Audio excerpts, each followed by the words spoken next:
Okay, welcome back to the fourth and final module of the Wheat Zoomer course. In this module, we'll be discussing the million-dollar question, what do I do for my patient now that I have these test results? So let's jump right into some interventions that are well supported for healing the intestinal barrier. One of the first questions often asked by patients is, do I have to be gluten-free forever? And understandably so, because it's a major lifestyle change.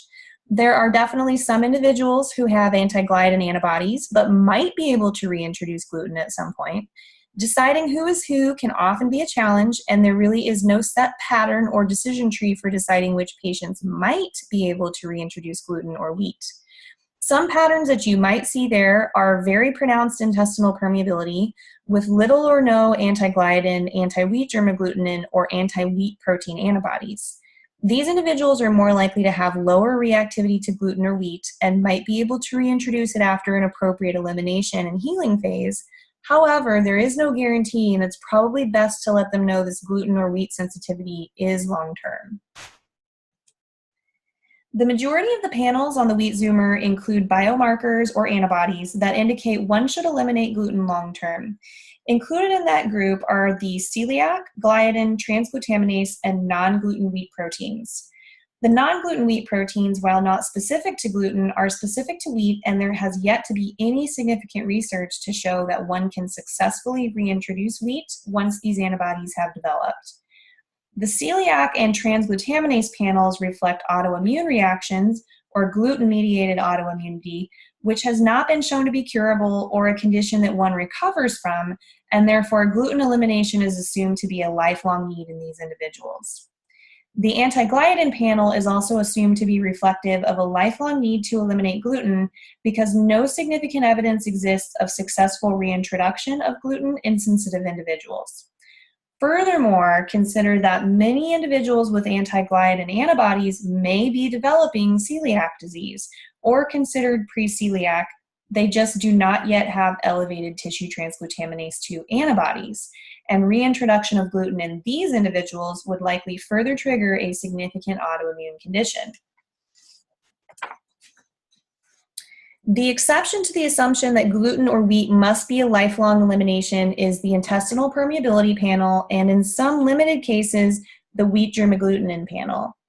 If and only if the intestinal permeability panel is the only reactive panel on the test, meaning that there are no other antibodies elevated on the gluten, glutenin, non-gluten wheat, and transglutaminase panels, then you may be looking at an individual who simply has intestinal permeability, not really related to gluten, and that perhaps a temporary elimination of gluten is warranted, but that future reintroduction may certainly be possible without an inflammatory reaction. Now, not everyone is sensitive to gluten. If you remember from our discussion in previous modules, in order to lose oral tolerance to a protein and develop antibody-based reactions to it, you must first have significant imbalance to the intestinal mucosal immune regulatory mechanisms, loss of adequate T-cell differentiation, and the perfect storm of genetics that make you susceptible to gluten sensitivity or celiac disease. So what that means is that not everyone that consumes gluten is going to have a problem with it unless one has experienced a significant imbalance to this immune regulation in the gastrointestinal immune system and probably also the microbiome. They may be able to safely consume gluten without any problem throughout life, and certainly the majority of individuals do. If, however, you have a patient's report that has elevated intestinal permeability markers alongside elevated antibodies to any of the peptides in wheat or gluten or the transglutaminases, that individual will not be able to introduce gluten safely. Because limited evidence exists that a gluten or wheat sensitivity can be overcome, generally you will not see individuals that can reintroduce those proteins without any detrimental side effects or symptoms. However, there have been a couple of cases we've seen in which a patient was able to completely heal the intestinal barrier over time, and upon retesting their Wheat Zoomer, they had a totally clean test, meaning no intestinal permeability, reintroduced gluten, and did not have the previous symptoms experienced before healing the gut. Because this is definitely not the typical outcome, there's no guarantee that everyone or even a majority of people can do this. but it has been observed clinically in a few cases. So observationally or anecdotally may have some value. Okay, the next most common recommendation when healing a permeable or inflamed intestinal barrier is the elimination of dairy. This is a really individual consideration because, again, not everyone is dairy sensitive. And then, of course, we can get into the weeds of all dairy, or is goat or sheep milk okay? What about A1 versus A2 casein? So to start with, casein is the most common problem behind immune reactions to dairy for people who are sensitive to it. Casein has some degree of structural homology to gliadin, and in very sensitive individuals may provoke an immune response similar to what that person experiences when they consume gluten. This can delay or hinder that individual's recovery during healing protocol. Based on the findings that about 50% of individuals with celiac disease appear to make antibodies to casein, if your patient has antibodies on the celiac panel, transglutaminase panel, or significantly elevated anti-gliadin or anti-glutenin antibodies, it may be prudent to recommend long-term elimination of dairy while healing. Symptoms alone are not a good indicator of whether this particular food is a problem, simply because lactose intolerance, which is not at all an immune response, has symptom overlap with many other dairy-related sensitivities, and lactose intolerance can be addressed through simply using specific digestive enzyme products to aid in digestive capacity, while enzymes will not aid in symptom relief or suppress antibodies in individuals who are sensitive to casein. Now, some individuals find they can tolerate A2 dairy products, such as those that come from cows with A2 milk, typically sourced from breeds in Southern Europe, or from goats or sheep. This is usually found through trial and error, and a consideration you may want to try after an initial 30 to 60-day elimination period. Vibrant is actually releasing the Dairy Zoomer test very soon, and that will provide the same level of sensitivity and specificity to thousands of peptides in dairy as the Wheat Zoomer provides to thousands of peptides in wheat and gluten. The Dairy Zoomer will be available to definitively answer that question of whether dairy is a problematic food for your patient. So consider that. Lectins are another food group that bears consideration from providers due to their possible role in inflammation of the intestinal barrier, primarily once the barrier has been disrupted and immune tolerance is lost. All plants contain some amount of lectins, however, not all lectins are problematic for humans. Therefore, it's impossible to eat a completely lectin-free diet, but one can reduce the more problematic lectins if they wish. Whether or not lectins are a concern for your patient is fairly easy to determine now at this point because Vibrant offers the Lectin Zoomer. This test allows us to look at the peptide level at thousands of peptides and a variety of lectins and aquaporins.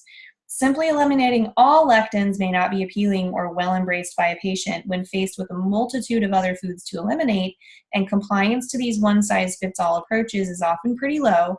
For that reason, that this places confusion and frustration on the patient, who's often going to feel like they have extremely limited food options. A lectin zoomer can quickly tell you which, if any, high lectin foods your patient needs to eliminate, without that unnecessary stress to eliminate an entire food group. There are also many lectins that can be reduced or eliminated through cooking methods, thereby rendering them inert or inconsequential. Pressure cooking them is often one of the best ways to do this. So if your patient has access to a pressure cooker or one of the more popular instant pots, they can prepare low lectin versions of legumes and grains from completely dry to totally cooked in around an hour.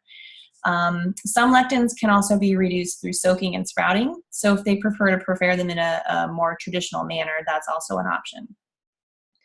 Another consideration with lectins, legumes and grains, which tend to be the highest lectin foods, is that elimination of them as whole food groups reduces the amount of galacto-oligosaccharides, fructans, and resistant starch in many people's diets, to the extent that it's actually been found to yield reductions in certain commensal microbes like bifidobacteria.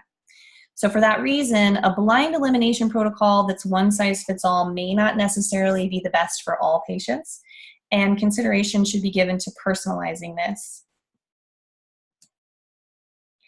Soy is yet another controversial food and typically ends up on the no list for gut healing protocols. There's some good reason for that, primarily because of soy's lectin content and its status as a genetically modified food in the United States. There are also some very real benefits to consuming soy in moderation, though, so this is a food that you'll want to weigh as to whether or not it's appropriate or necessary to have your patient eliminate long term. Most of the research into soy's effect on the gut barrier has been done in animals, which can often be difficult to extrapolate to human populations. Those studies, however, do seem to indicate that the lectin component of soy increases the release of zonulin away from the tight junctions. So in this light, running a lectin zoomer alongside a wheat zoomer is usually going to be your best bet to determine if this food is problematic for your particular patient. In the last module, we mentioned that surfactants have been shown to disrupt the intestinal epithelial barrier and promote greater permeability. If you remember, surfactants are used to emulsify ingredients, which means they make it possible for oils and water to mix and remain stable in solution without separation. Now, don't confuse this with all emulsifiers being a problem, because surfactants are a subgroup of emulsifiers that we're specifically talking about here. The surfactants most commonly used in food and cosmetics are sucrose monoester fatty acids. They will sometimes just be labeled as sucrose esters on food labels. One of the most commonly known surfactants is Olestra. If you remember back in the 90s, this was added to foods like potato chips and other snacks, and it was supposedly an unabsorbable fat compound that imparted flavor, but that humans could not absorb, therefore did not impart calories. The trouble with it was it also imparted the side effect of terrible gastrointestinal side effects like diarrhea on those who consumed it, and it was largely dropped from food manufacturing because of that. Another important thing to know about surfactants is that they can also be used as surface treatments for various types of fruit that have edible peels, and therefore these should be washed thoroughly in soapy water before consumption. Surfactants are also used in some cosmetics, but whether or not those ingredients affect the intestinal microbiome is not known. All right.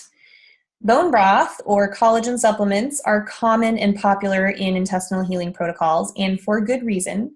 They are nutrient dense and usually very well tolerated by individuals with intestinal permeability, multiple food sensitivities, and inflammatory conditions. There is a massive amount of anecdotal blogs on the internet that discuss the use of bone broth for healing the gut. There is, however, also a complete absence of studies that have examined whether bone broth actually does do this. The trouble is that bone broth can be hard to standardize, and the nutrient content of it can vary widely based on what type of bones, what type of animal, what other additions to it are used, how long it's cooked for, the region of the country, and so on and so forth. For that reason, it may not even be possible to create a randomized controlled clinical trial that will definitively study this question. We can, however, study some of the nutrients that are commonly found in bone broth, one of which is collagen. Because of the recency of research into the arena of collagen peptides being used in the treatment of autoimmune disease, there is only a small body of literature that has looked at collagen's use in this way. One study here found that specifically a fish-based collagen was able to attenuate epithelial barrier dysfunction caused by TNF-alpha, a pro-inflammatory cytokine. Another group of studies done by researchers who have looked at the use of type 2 collagen peptides found that after 24 weeks, patients in the experimental group, the group given the collagen peptides, reported significantly improved symptoms of joint pain, swelling, and movement of their joints after using that type 2 collagen. It's also pretty interesting to note that in both groups, experimental and control, there were high rates of gastrointestinal symptoms, but fewer gastrointestinal symptoms were reported in the experimental type 2 collagen group, which may point to the therapeutic effects of the supplement on the intestinal barrier. When we discuss vitamin A's role in healing the intestinal barrier, we're looking mainly at its influence on T-cell differentiation. However, it's pretty important to note that vitamin A also has the ability to lower inflammatory cytokines and increase the expression of tight junction proteins, reducing permeability and inflammation. So this might be something else you want to consider when putting together protocols for individuals, depending on what their wheat Zoomer report looks like.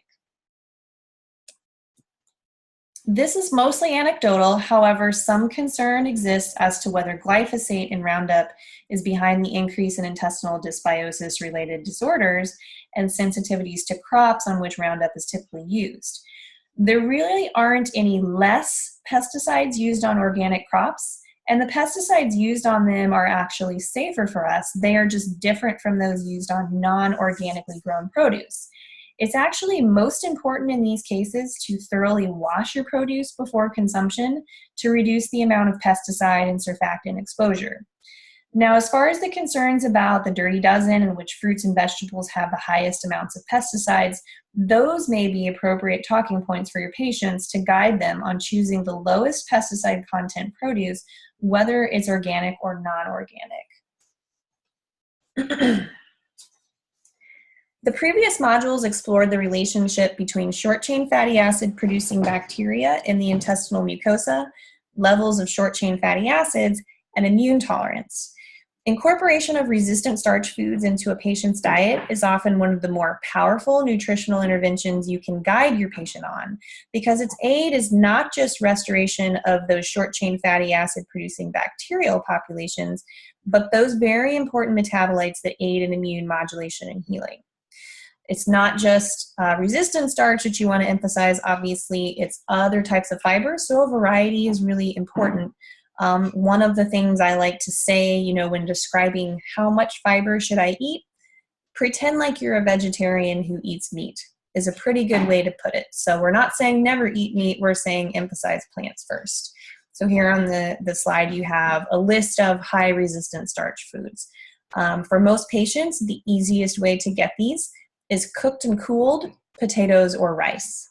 So those are both options that are fairly easy to do. And no, it does not destroy the resistant starch when those are reheated to eat them. So that's okay to do. So now we get into the other role that plants play in the reinforcement of the intestinal barrier. Apart from just the fiber and prebiotic effect of plants, we also have this super powerful role that polyphenols play as both antioxidants and also as inhibitory compounds to inflammation. This study examined the presence of flavonoids, which are a subset of polyphenols, in inhibiting barrier breakdown through prevention of phosphorylation of tight junction proteins. The two phenolic compounds mentioned in this image are only two of many, but both quercetin, which is commonly found in supplement form, and genistein, a phenolic compound found in soy, are able to inhibit tyrosine phosphorylation of a gluten.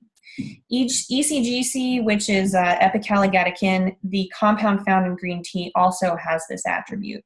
There are literally thousands of phenolic compounds that have been identified in the human diet, not all of which are fully understood, but most of which are beneficial to human health in one way or another.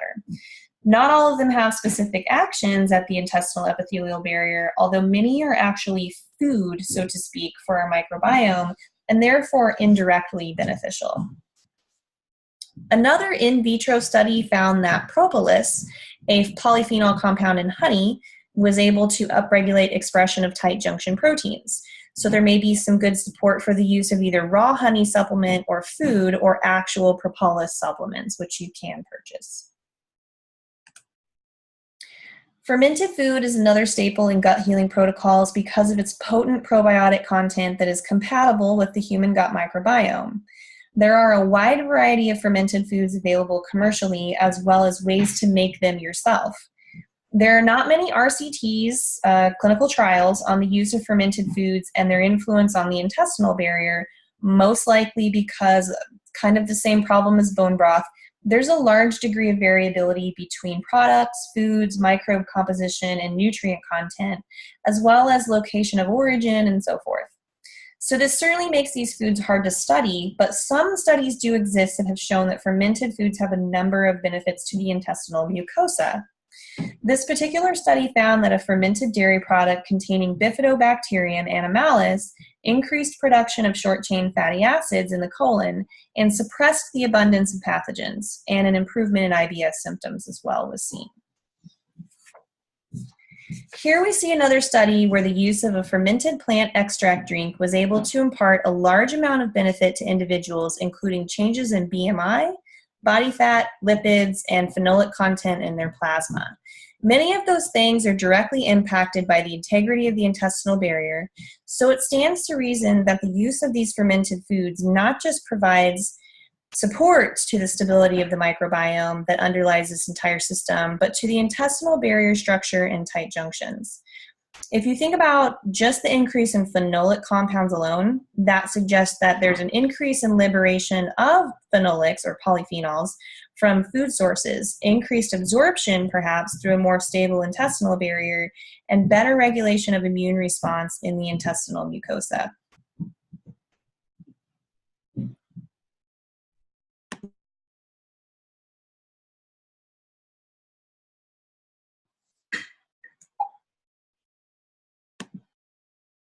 And another study that looked at the response of the intestinal microbiome in 23 children to a fermented milk beverage found that population abundance of bifido and lactobacillus increased significantly, while decreasing Enterobacteriaceae, Staphylococcus, and Clostridium perfringens, all of which are considered either pathogens or conditionally pathogenic.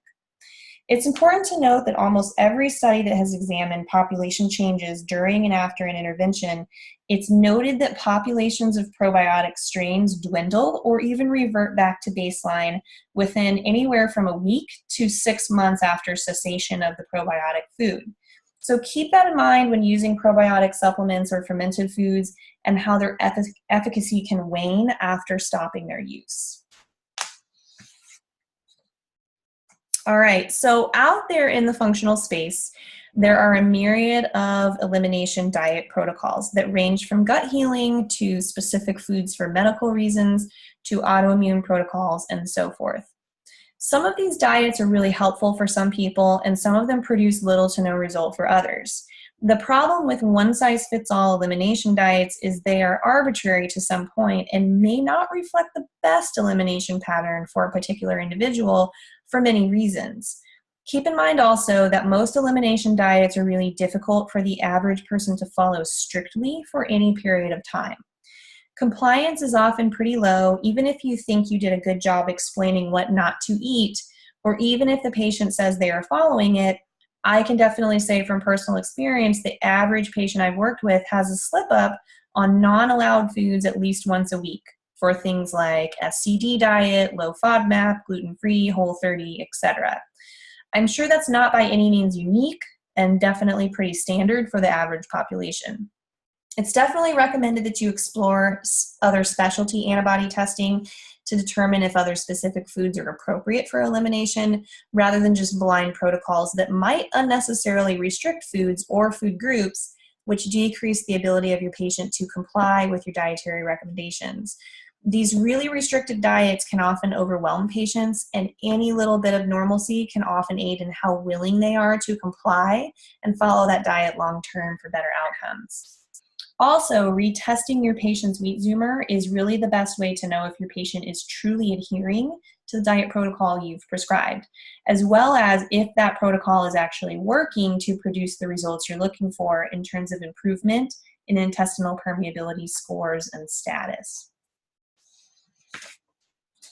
So now let's address the most commonly asked question: what supplements can I put my patient on to heal their leaky gut?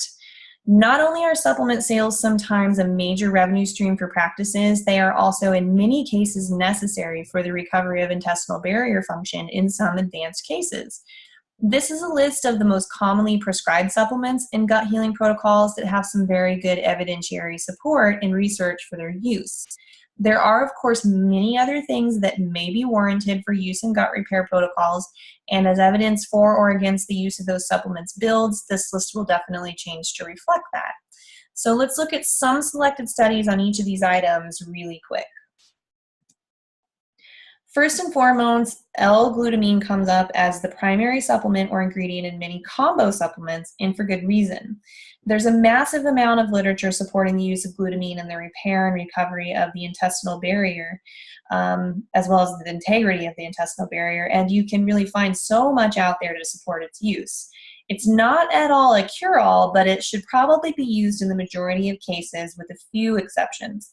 Here we have a really great in vitro study that showed that the use of glutamine and another group, glutamine and arginine combination, restored transepithelial electrical resistance, which is that TEER abbreviation, which is a marker of intestinal barrier permeability, as well as when used preventively prior to treatment with methotrexate, which is known to cause redistribution of tight junction proteins. So the pretreatment with glutamine, both with and without arginine, was able to limit the decrease in zonulin and occlutin expression in those tight junctions. And here we have an in vivo study of a small trial of 8 patients in which glutamine supplementation was found to decrease exercise-induced intestinal permeability. That's also a really good point to make note of, is that exercise, particularly intense or prolonged exercise, does increase the release of tight junction proteins or dissociation of those proteins away from the tight junction. And it's probably a really good talking point to bring up with your patients who like intense training, such as cross training, long distance exercise, or really kind of anything that pushes the body's boundaries of intensity, that sometimes exercise is actually detrimental to healing and can cause more problems than it can solve. In these chronic exercisers, at least, who are kind of overstressed, have poor sleep and recovery, and who are eating inflammatory foods too often. Okay, so on the side of the slide here, I've put the citation for the next few slides' content. It's really an excellent clinical review of the roles and uses of L-glutamine in both animal and human trials. I would strongly encourage you to access that at some point. It's, I believe, an open access study and contains some really, really valuable information. Some key takeaways, though, about the role of glutamine in the body are that it is a source of fuel for intestinal epithelial cells. It's a transporter of nitrogen from production sites in the muscle, liver, and lung to sites for use in the neurons, kidneys, and intestines. It also shuttles ammonia throughout the body to clear it. It's used at incredibly high rates by rapidly dividing cells all over the body, as well as an energy substrate in those cells. And it's also an essential part of the differentiation of T cells, B cells, phagocytosis, and antigen presentation. Other important functions of glutamine are the growth and survival of dividing cells. It's a necessary substrate for glutathione synthesis along with cysteine and glycine, of which cysteine is an essential amino acid, but glycine is not considered essential. It plays a key role in the healing process of the gastrointestinal mucosa after minor damage on an ongoing basis, and it also protects the mucosa during times of starvation, stress, trauma, and radiation treatments. The total overall pool of glutamine available in the body is where we get our glutamine for all of these functions. And during times of physiological stress, we may need significantly higher amounts of glutamine in order to make sure we have enough total available for all needs. So to that point, the demand for glutamine in the gastrointestinal tract alone is about 15 grams a day. The majority of this comes from the available pool in the body, and keep in mind that because glutamine is not an essential amino acid, we can make it from other amino acids and substrates, but during times of stress, that production may be suppressed or limited, and therefore supplementation may be necessary conditionally. It also reduces permeability of toxins and pathogens from the gut barrier and significantly reduces inflammation in even the really inflamed IBD patients, such as those with ulcerative colitis and Crohn's. Supplemental glutamine is often paired with N-acetylcysteine and zinc to attenuate that inflammation and restore barrier integrity.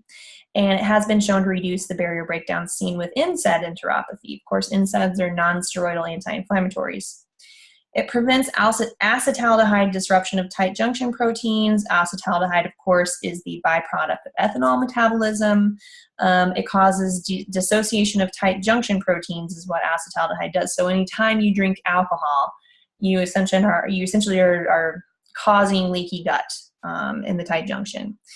We already discussed that intense exercise causes a release of tight junction proteins away from the junction, and glutamine supplementation can help to attenuate that fall in plasma glutamine levels seen after intense exercise. So you can see there are just really a myriad of ways that glutamine serves and supports the repair of the gastrointestinal tract, and should probably be included in a supplementation protocol and may be needed in upwards of 10 to 20 grams a day, depending on the person.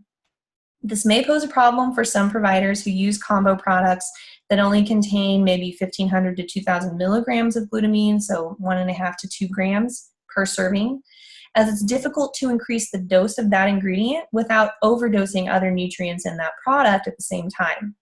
So at that point, you can simply layer additional glutamine on that combo product, or you can compound your own custom blends of repair products. Or if you're a more advanced practice provider, you can simply have a list of products that you are individually prescribing and adjust them as needed per patient, which would be the most ideal situation for gut repair, as not everyone needs the same system. Now, patients that may not be good candidates for glutamine supplementation are those that hyperconvert glutamine to glutamate, which can act as a neurostimulatory compound, and those patients may experience increased anxiety, heart palpitations, vasoconstriction, so it would not be okay to put them on higher doses of glutamine. All right, next we have the super wonder nutrient vitamin D3. This should really be a standard part of any functional practice, as the majority of patients coming in are going to be vitamin D deficient anyway. And it's pretty powerful how much just a simple vitamin D3 supplement can often make a huge impact in the quality of life of a patient. So there's such an enormous body of literature supporting the use of vitamin D, especially in the repair of the intestinal barrier. One of the functions of vitamin D in this picture is that in an in vitro study, it was able to blunt the destructive effect of LPS, so lipopolysaccharide, the bacterial endotoxin, on tight junction proteins. In addition to the restoration of tight junction protein expression, vitamin D3 was also able to restore the expression of vitamin D receptors on cell surfaces, which were also suppressed by the LPS administered.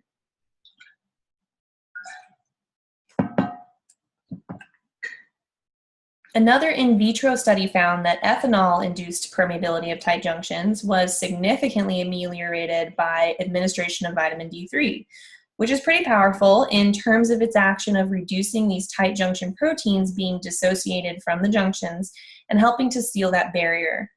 Physiological doses of vitamin D3 might range from 2,000 to 10,000 units a day, depending on the patient. Potentially, they could be administered in higher doses. There is some risk for toxicity with vitamin D at higher doses, but that's going to be individualized. Next on the list of commonly prescribed supplements is colostrum. This peptide found in dairy proteins has been recently emphasized as an immunomodulator in the intestinal tract. In this animal and in vitro study, colostrum peptides were able to induce tight junction proteins while also significantly increasing the expression of mRNA levels of barrier strengthening growth factor beta. Here we have another study of colostrum inhibiting inflammatory cytokines like interleukin 8, as well as NF-kappa B in a dose-dependent manner. So the more it was administered, the more it inhibited that. The conclusion was that colostrum may protect against intestinal epithelial cell inflammation.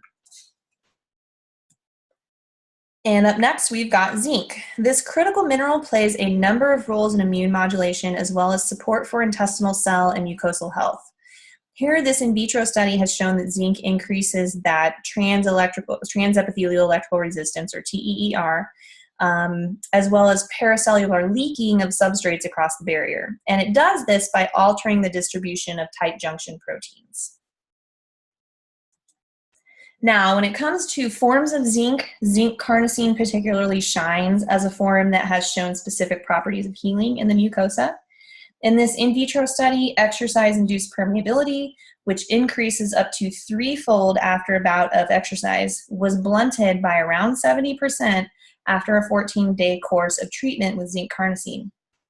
In the same in vitro study, a combination treatment of zinc carnosine and colostrum blunted the rate of apoptosis, or spontaneous cell death, seen in temperature-induced permeability by increasing heat shock protein 70, as well as a number of actions on B cells and then just reinforcing tight junction proteins. So that's actually incredibly powerful as far as all of those actions being performed simply by the administration of zinc carnosine. And yet another set of studies, in vivo and in vitro this time, zinc carnosine caused an increase in migration and proliferation of intestinal epithelial cells in both animal and human monolayers, and decreased gastric and small intestinal injury to the mucosal layer by 75% and 50% respectively in healthy volunteers given indomethacin. In that same study, no increase in permeability was seen in the group given zinc carnosine. So great, again, inhibitory properties of zinc carnosine as far as permeability. When we think about healing the intestinal barrier, we often don't go straight for products like ox bile or bile acid support, but it's worth considering as many times the underlying cause of chronic intestinal permeability has at least some element of dysbiosis. And certainly based on the pattern that you might see on the Wheat Zoomer's intestinal permeability panel, you may have already come to that conclusion that that's present. Healthy levels of bile help to regulate the populations of microbes in the small intestine, and often we observe that individuals with SIBO and other forms of dysbiosis have suppressed levels of bile. Bile acids bind to nuclear receptors called farnesoid X receptors, which induce certain genes that influence bacterial growth and are enteroprotective. In animal studies, there have been findings that those lacking farnesoid X receptors have more bacteria present in the ileum and a compromised epithelial barrier. It may be wise to either include an ox bile supplement in protocol, especially if SIBO is suspected, or add nutrients that support and enhance bile production, such as beets or beet juice. Here's another way of looking at this from a review article. Bile acid suppression can lead to bacterial overgrowth in the small intestine, which can damage barrier function and integrity. Bile acid levels help to control gut bacteria levels. Diets high in fat and some drugs alter bile acid levels and biotransformation, such as deconjugation performed by gut bacteria, leading to a host of other imbalances on top of the subclinical pH imbalance that is inherent to this issue. So not only will you see digestive disorders here, but also potentially liver-related inflammation and even fatty liver disease due to the stress placed on the liver and the imbalance in bile acid metabolism. Next, we move on to omega-3 supplements. These are probably another staple in the integrative medicine practice, similar to vitamin D3. As potent inhibitors of inflammatory responses, these really are a necessary element of a gut healing protocol. There's plenty of good research out there that has looked into broad anti-inflammatory actions of omega-3s, as well as some localized effects in the GI tract. Part of the effect of the supplement that's beneficial to healing the gut is its influence or modulation of the gut microbiome's diversity, which we've already talked about in previous modules, as well as the Gut Zoomer modules, as being central to immune homeostasis. There are some smaller studies that have suggested that butyrate-producing bacteria are actually upregulated in individuals who use omega-3 supplements. This in vitro study examined the effects of a probiotic containing Bifidobacterium lactis and fish oil, both separately and in combination, and found that those both increased transepithelial electrical resistance separately, but when used together, the same effect was not seen, actually, which was interesting. We've also got some really nice in vivo studies here in which omega-3 rich sardines were given to an experimental group with type 2 diabetes without drug intervention or drug naive. The sardines group had a significantly greater reduction in plasma insulin and HOMA-IR at 6 months, and they also saw a reduction in the Firmicutes to Bacteroidetes ratio, which means they saw an increase in the diversity of Firmicutes and Bacteroidetes, which is what we want to see, not just one and not the other.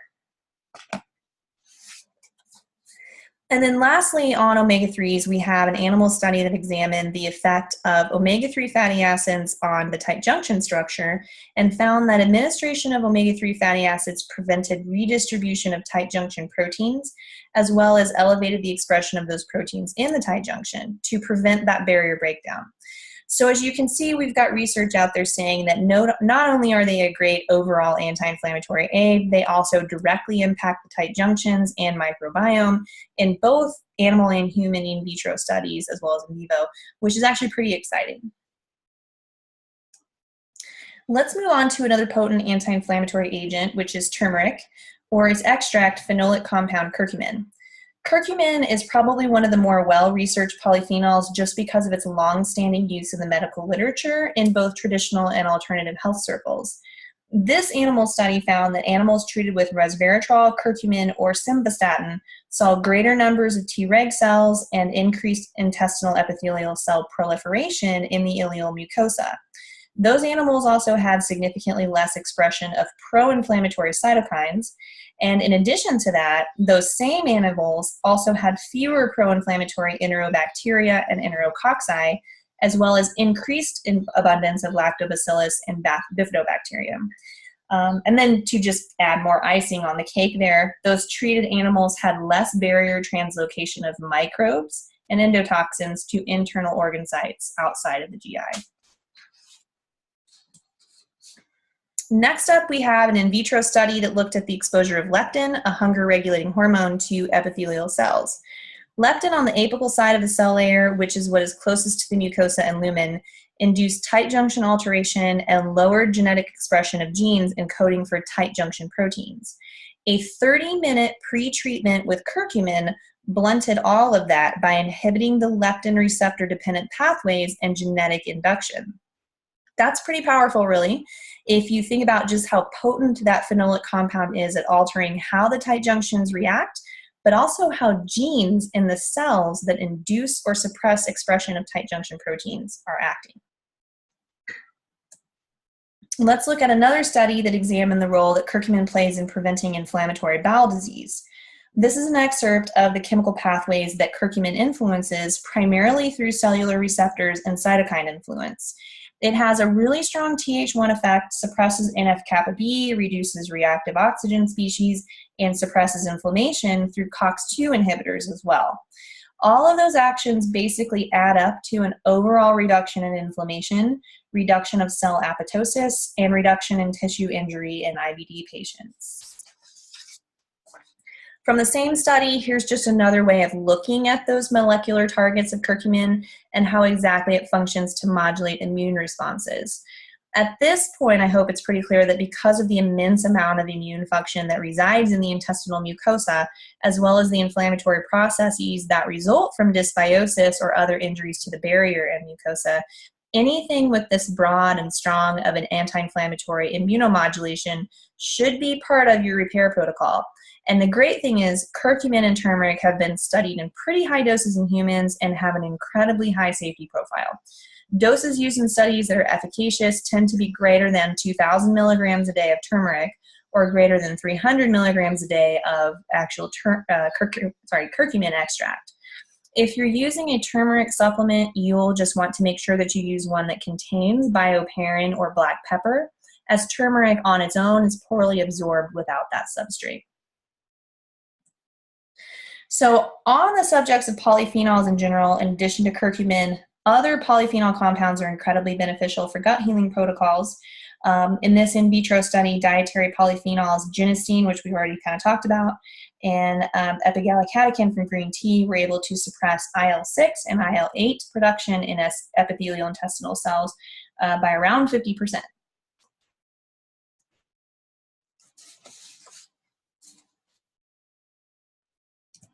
Let me go back. And then another common polyphenol, we actually already seen this slide, but we'll talk a little bit more about specifically quercetin that you can find in supplement form. Quercetin has some direct effects on the expression of tight junction proteins, as did genistein again from soy. They both have separate modes of influence, with quercetin specifically increasing the production of or expression of the tight junction proteins, and genistein inhibiting the phosphorylation of tyrosine from the tight junction proteins, which leads to their dissociation. So basically the same effect, two different polyphenols essentially doing kind of the same thing as far as what we get as the result. Now, there aren't any studies readily available that specifically have studied the role of magnesium in repair of the intestinal barrier, which, believe it or not, however, magnesium plays a role in immune modulation and inflammatory response modulation, and that, along with the fact that it is required for endogenous glutathione synthesis, is likely the central reason it is often included in intestinal permeability or gut healing repair protocols. The type of magnesium prescribed will likely affect individuals differently, and that's likely to be the main question most providers have.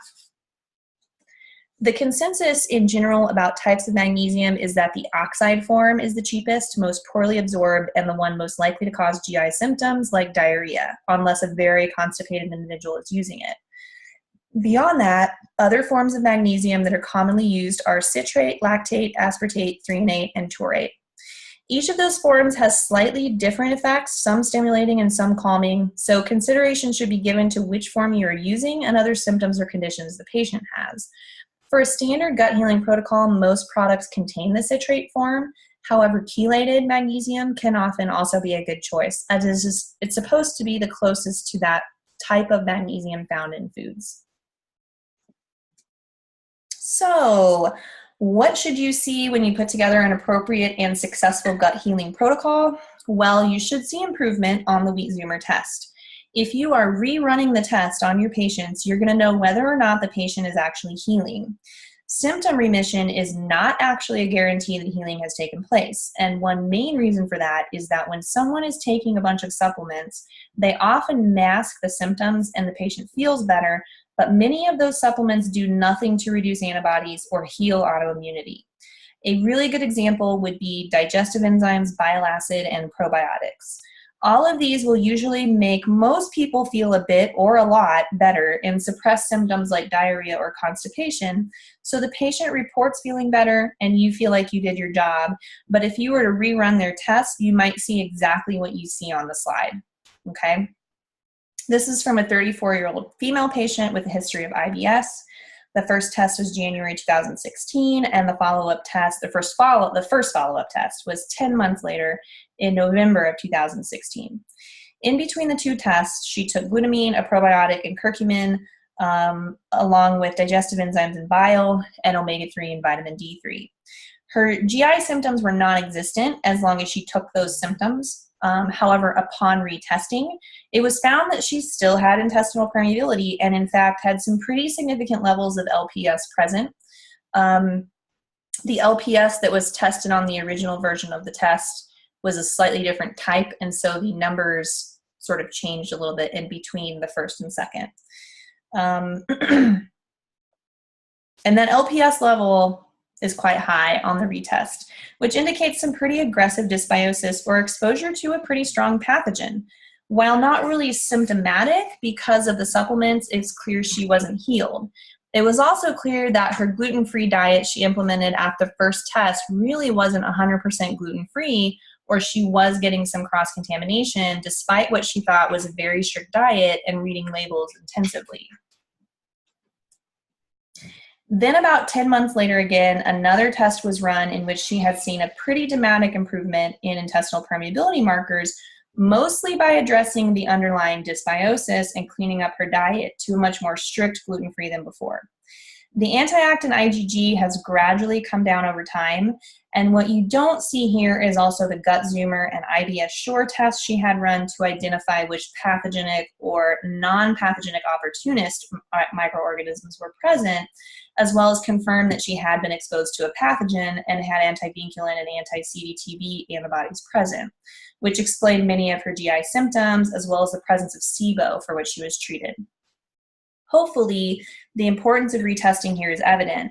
That it's kind of really arrogant for us to, all as providers, to assume that we're always going to get it right the first time. Certainly, we all have those patients that, the first, second, or third time we sort of guessed and didn't always get it. So we're not always going to get it right the first time. Functional medicine doesn't have all the answers yet, and we're still learning new things every day. There's always going to be those patients who just do not see the results you think they will right away, and that's okay. It doesn't mean you're not good at what you do. It actually might just mean you need to have a few more tools in your toolbox. Monitoring the gut barrier should be performed the exact same way that we monitor lipids and insulin, or thyroid antibodies and T3. If all disease starts in the gut, per the functional medicine model, why aren't we retesting these things on at least a semi-annual basis to assess how much progress someone has made? As you can see from this one case study, these 4 tests reflect progress that took a little over 2 years of trial and error, more tests, and better nutritional interventions to fix the problem. That's just something to consider when dealing with intestinal permeability and healing an inflamed gut barrier. All right, so this concludes the last module of the Wheat Zoomer course. To summarize what we've discussed here as far as diet and lifestyle interventions go, there are some really well-supported things you can do, and the test itself is going to obviously tell you if a patient needs to be gluten-free. Grain-free is an extra step, but some individuals may need that. Lectins might be a problem, especially if you're running a Lectin Zoomer, and soy might be a problem, depending on the person. Dairy may be more commonly a problem due to the structural homology of gluten and casein in some cases. There are a lot of reasons to reduce intake of packaged foods, not the least of which is the use of surfactants and more pesticide residues, which are often found in produce. So washing produce thoroughly, even if it's organic, is important. Bone broth is a great tool for barrier support because it provides nutrients like glycine and collagen, as well as important minerals and vitamins. Resistant starch foods support the abundance of short-chain fatty acid producing bacteria in the colon, which aid in immune modulation and intestinal epithelial cell health. Polyphenol-rich foods, primarily plants obviously, are superfoods for those same bacteria, but many of those foods also contain polyphenols that directly impact tight junction protein expression and function. Fermented foods bring the element of important commensal bacteria to reduce inflammation and reduce barrier permeability, while you're also reducing the availability of attachment sites for pathogenic organisms. And let's not forget stress management here, which we've briefly addressed in a previous module, but which bears repeating for its role in impacting the gut barrier. And then finally, intense overexercising is really a form of physiological stress, and in some patients is actually going to make things worse for them. And then last but not least, in addition to the diet and lifestyle interventions discussed, we spent a good deal of time looking at supplements that are helpful in gut healing, and certainly these are not the only ones, but these are the most commonly found in most protocols and well supported by literature. Vitamins A and D3, L-glutamine, colostrum, zinc and/or zinc carnosine, ox bile support, omega-3s either from food or supplements, turmeric or curcumin, quercetin, and magnesium. Not all patients will need or be able to tolerate all of these, and realize that there is a very real phenomenon known as supplement fatigue, in which patients are placed on so many different supplements, they quickly tire of taking them all, and their compliance overall to the protocol is pretty low, which means prolonged time spent suffering, healing doesn't occur as fast or at all, and they're less likely to come back and seek help because they think it didn't work. So be selective with what you're prescribing. Try to meet the patient where they are. It's not enough to just take supplements, as diet is equally, if not more important. So it's also important not to give the impression that the supplements alone are the cure. And then last but not least, retest your patient approximately every 6 months. The only way you can know if your patient is actually getting better is to see antibody counts come down. If you set the expectation from the beginning of your relationship with the patient, the additional testing is not a surprise, and it's actually great for the patient to see their progress. They get excited about seeing antibodies go from red to green and to be able to see if their efforts are paying off. If there is not concrete evidence that they're healing, their long-term compliance again won't be that great, and their repeat business in your practice might also dwindle as well. So it's really important to show them, just like a report card, that their efforts are paying off. So to wrap up, you can go on to complete the quizzes for any of the modules that you have not yet taken. Those scores will be displayed for you so you can see how you're doing with the concepts presented here. Thanks so much for completing the Wheat Zoomer modules. And if you have any questions at all, please feel free to reach out to us at Vibrant or schedule a consult with our clinical support team. You can reach Vibrant's Physician Services Department at 1-866-364-0963, as well as you can also call that number to schedule clinical support.